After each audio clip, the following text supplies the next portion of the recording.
Hi there. I'm Dr. Suzanne Bechtel, a passionate legal educator dedicated to making legal studies clear, practical, and even a little inspiring. On this channel, you'll find a growing collection of videos designed to help you prepare for the Certified Paralegal exam. It covers key topics, breaking down complex concepts, and offering study tips that actually stick. If you're looking for a deeper dive, check out my Teachable School, where I offer structured courses, interactive tools, and exclusive resources to support your journey towards certification. Watch this video to the end and you'll find a coupon code for a discount. Don't forget to subscribe and explore the playlists. Your success on the NALA CP exam starts here. Now, before we move on to the lecture, there are two important disclaimers. First of all, this is not considered legal advice. Everything shared here is designed to support your learning journey. Also, I am not a lawyer. This course is designed to help you understand the concepts of the exam. Thank you. Hello, Dr. Suzanne Bechtel here again with the third of a three-part series on contracts, offer and acceptance. This time we're going to conclude with the termination. We're going to explore termination and revocation and the legal consequences of these. So revocation and exceptions we're going to cover in unilateral contracts and legal circumstances that terminate offers.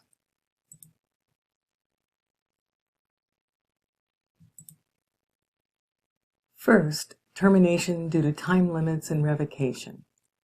When there are time limits on offers, where there's a limited time frame and cannot be accepted once the period ends. And I realize some of this gets repetitive from the previous lecture.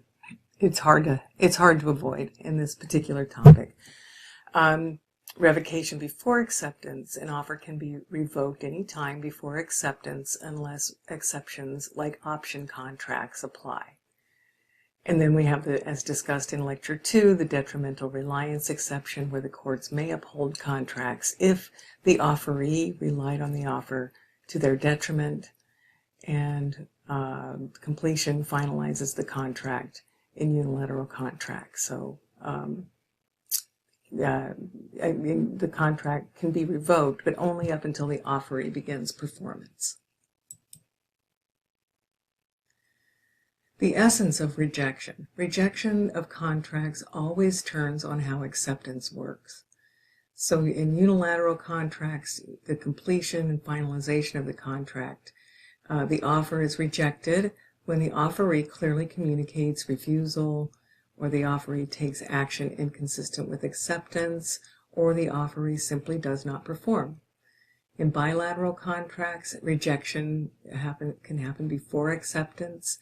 These offers in bilateral contracts can be rejected any time before the acceptance is communicated through express declination, a counteroffer, silence, or taking action inconsistent with acceptance. And again, there is the detrimental reliance exception. Option contracts, these may provide exceptions, and again, the offers can be revoked any time before acceptance unless protected by exceptions like option contracts or detrimental reliance. Revocation and exceptions in unilateral contracts. The essence of revocation, again, revocation occurs when the offeror, the person making the offer, withdraws the offer before it's accepted. And an offer can be revoked any time before the requested act is fully performed by the offeree. And again, exception for substantial performance. If substantial progress is made toward completing the act, the offer cannot be revoked fairly. And fairness in revoking after offeree begins performance may be unfair due to time and money already spent. And there is a famous case example of Jimmy the Human Fly, which I will cover in a bit, illustrating these principles in real-world unilateral contract scenarios. So unilateral contract revocation is subject to an exception for substantial performance by the offeree. Offers in unilateral contracts can generally be revoked before the offeree completes the requested act. But if the offeree has substantially begun performing, the offer cannot be revoked fairly. And this is a fairness consideration. Preventing revocation protects the offeree's time, effort, and expenses during performance. So here's our real-world example. This is Jimmy the human fly. This was white. His name was Harry Gardner, really, but he was born just before the turn of the century, 1899 or something like that. And he started climbing buildings, and he was, how we call an urban climber, because he climbed buildings with essentially no special equipment. He was essentially wearing, his tennis shoes and climbing up at very tall buildings. He climbed some 700 buildings in America and Europe over his career doing that.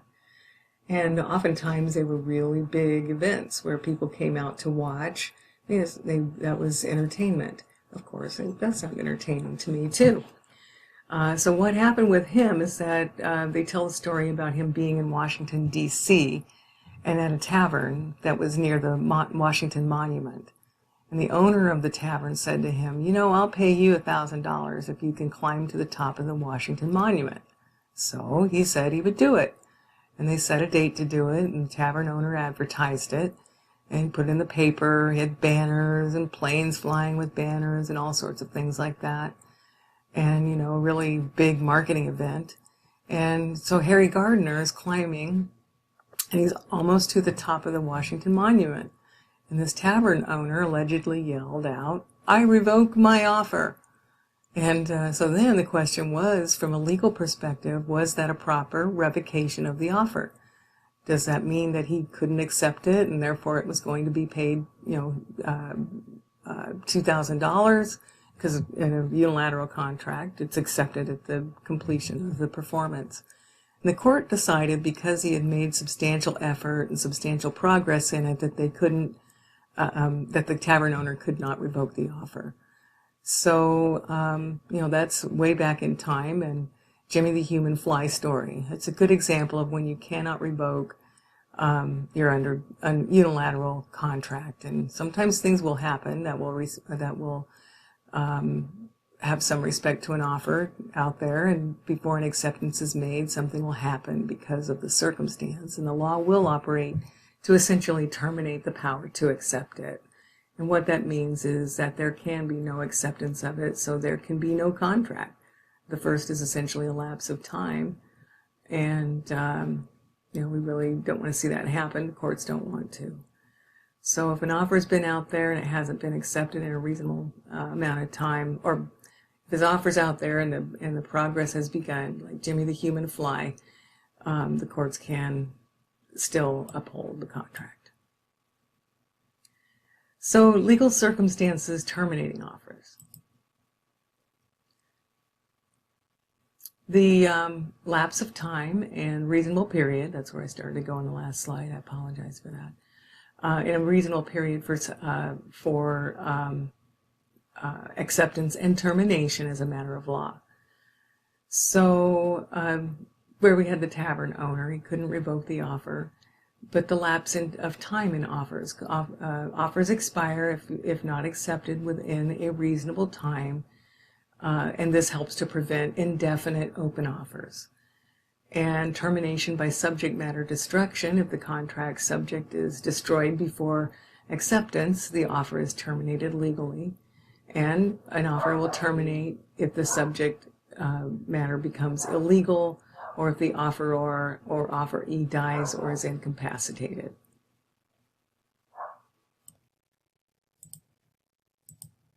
So this slide is a summary of everything on when destruction of the subject matter or death, that sort of thing, comes into play.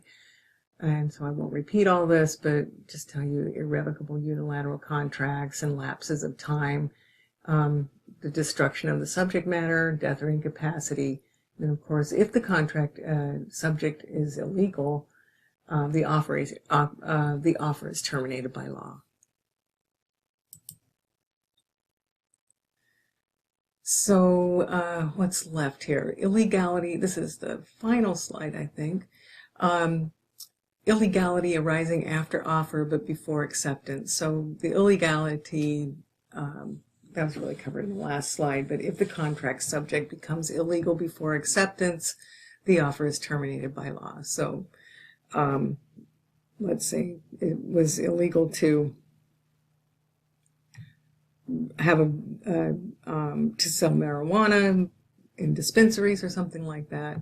And then, of course, the laws changed in some ways in some states. And so when it was if that were the other way around, where it was made illegal, it would be, the offer would be terminated by law. So if it was legal to sell it and then it was made illegal to sell it, the offer will terminate by law. So I think that concludes everything on offer and acceptance. Can be a really kind of wieldy topic because a lot of pieces have to be re-explained and re-understood, and it's really basically keeping in mind that there are overarching principles of the type of contract. Always try to focus your attention when you're studying contracts on what is an overarching theme, and then work your way down to more succinct matters. Thank you very much. I hope you got some good information from this video lecture. Don't forget that I have a Teachable school account. Here is the address for that, mayananda-s-school.teachable.com. The name of my school is Mayananda. And also there's a coupon here for you to save some money. And finally, good luck on the exam. And don't forget to like, share, and subscribe.